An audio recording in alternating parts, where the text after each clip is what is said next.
Hi guys, welcome back to my channel. Karibuni sana. In case you're new here, you're so very welcome. My name is Lynn Chalo. So today I'm going to be taking you through the do's and don'ts while doing your makeup, what you should do and what you shouldn't do while doing your makeup. So please watch this video to the end so that you get all the details. And please, the first do is subscribe to this channel before you even start watching the video. Please subscribe. And in case you watch this video and you like it, don't forget to give it a thumbs up. So without further ado, let's get into it.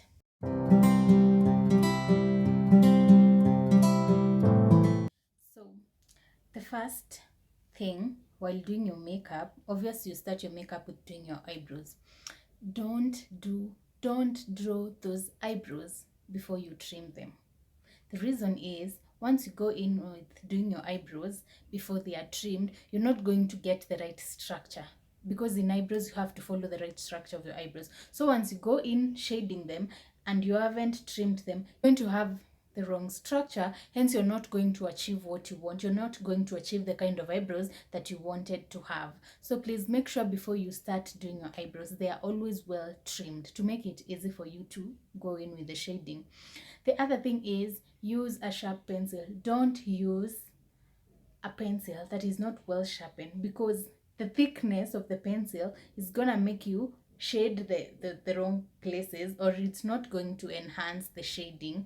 Because once you use what do I call it, for lack of a better word, a thick eye pencil, you're not going to pay attention to the fine details, especially on the edges and at the end. So make sure your pencil is well sharpened and pointed. After the eyebrows, you now move to the eyes. Don't do your eyeshadow before you conceal your eyelids. These are the eyelids where you're doing your eyeshadow. Conceal them. The reason as to why we conceal our eyelids before doing the eyeshadow is because the eyeshadow is powderish. So once you apply the eyeshadow without concealing your eyelids, you're gonna have the eyeshadow falling off. You find that most of the eyeshadow will come to this part, but once you've concealed, it's like you've made your eyelids a bit damp or wet, so they can contain the eyeshadow, or they can hold the eyeshadow together. So that's the purpose of concealing your eyelids before you go in with your eyeshadow. Secondly, before you do your eyeshadow, make sure that the brushes that you're using have very, what do I call it, that you're using the right brushes or the right blenders. For those who use blenders, the small blenders to do their eyeshadow, because once you use a wrong brush, like you use big brushes for the inner corner, you're gonna spread the product to unwanted places. Once you use a small brush for the cut crease, then you're going to spend all the time doing the same thing. So make sure that you use the correct brushes for the eyeshadow. You move on to the liner. Don't apply the liner before you apply the shadow. The shadow comes before the eyeliner, because once you apply the eyeliner and then the eyeshadow on top, you're gonna cover what you had lined. Then you can move on to the lashes. Though there are some people who prefer having their lashes on later after they've done the rest of the makeup, but once you, this is advisable once you're doing makeup on yourself, but once you're doing makeup on someone else, you're gonna be touchy all the time on the face. So once you do the rest of the makeup and then you go in with the lashes, you're gonna spoil the makeup. So please, after the eyeshadow and the liner, go in with the eyelashes and then you can continue with the rest of the makeup. Moving on to the face, the first thing that you need is to prime your face. And don't go in with your foundation immediately after you've applied your primer. Your primer needs time, enough time to set.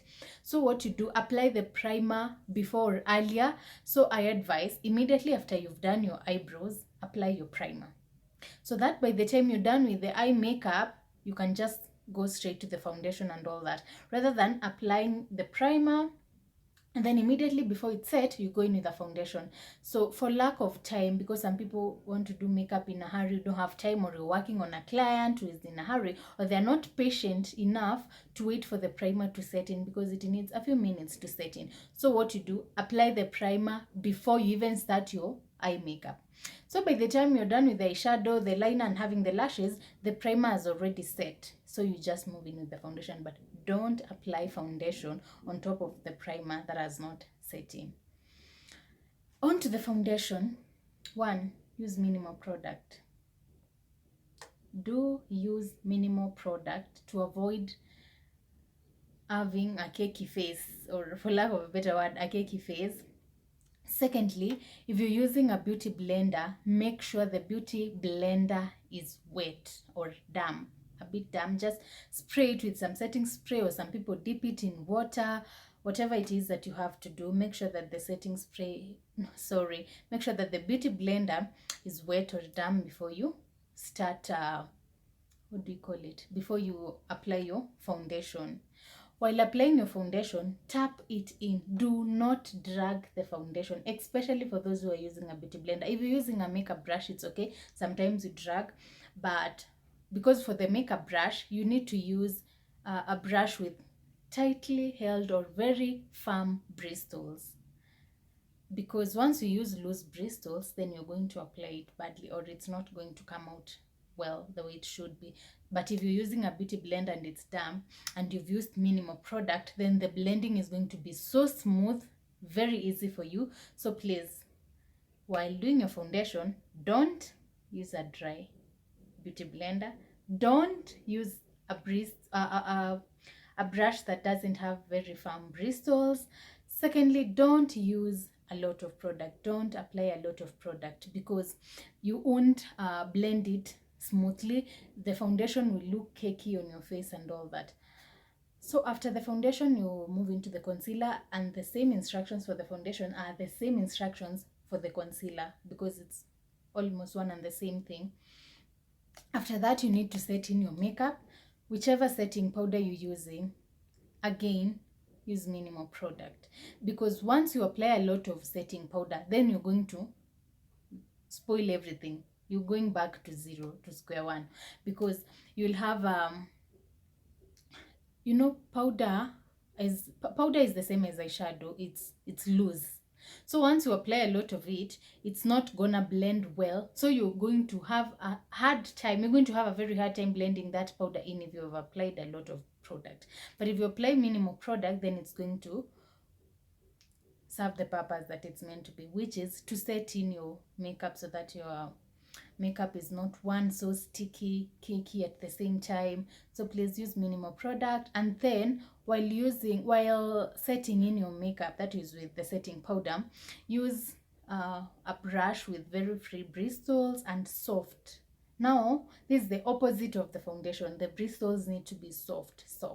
And if you're using a beauty blender, some people prefer using a beauty blender for the powder. Make sure it's damp as well.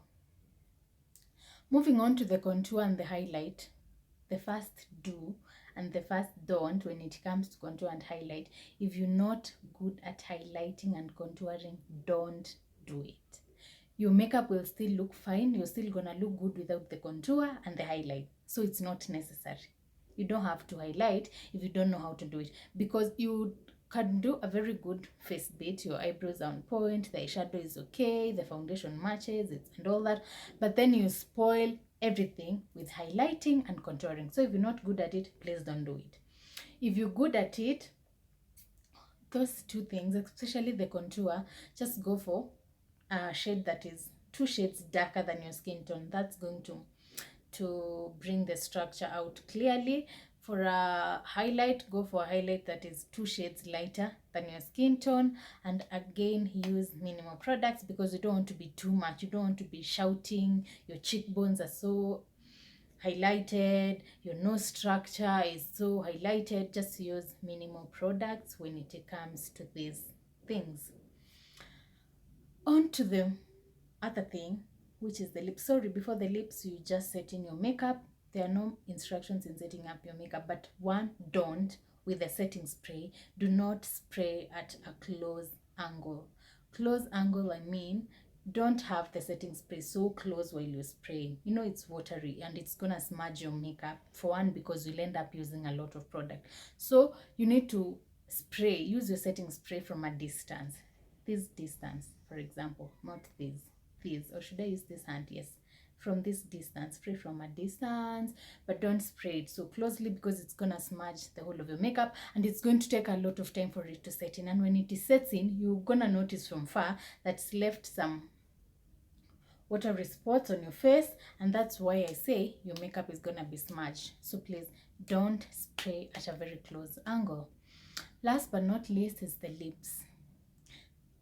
There are no many do's and don'ts when it comes to the lipsticks. Everybody has their own way of doing it. Everyone has their own way of how they want to apply their lip paints.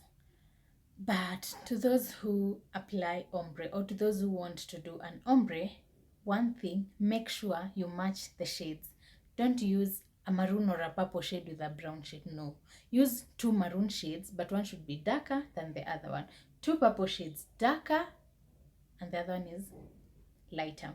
If you're using nude shades, use a darker nude and a lighter nude shade, but don't crush in colors that do not match, because they're not gonna give you the kind of ombre that you want to.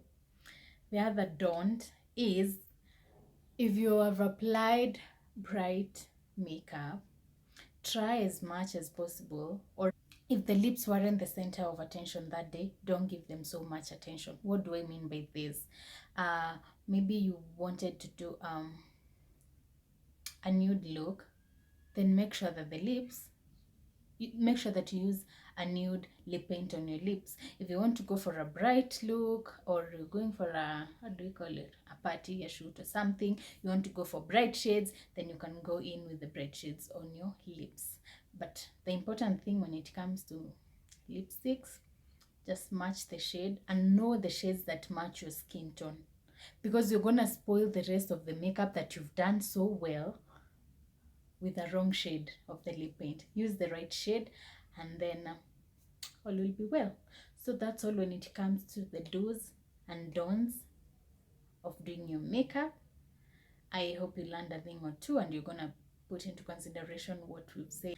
So yeah, that's the end of the video. Thanks guys for watching this video to the end. Please give it a thumbs up if you liked it. I'm sure if you chose to watch this video and you've watched it to the end, then you like it, give it a thumbs up.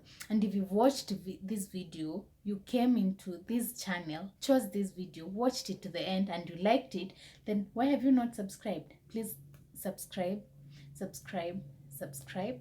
the best support you would give to this channel. Just subscribe. So guys, see you on my next video. Bye.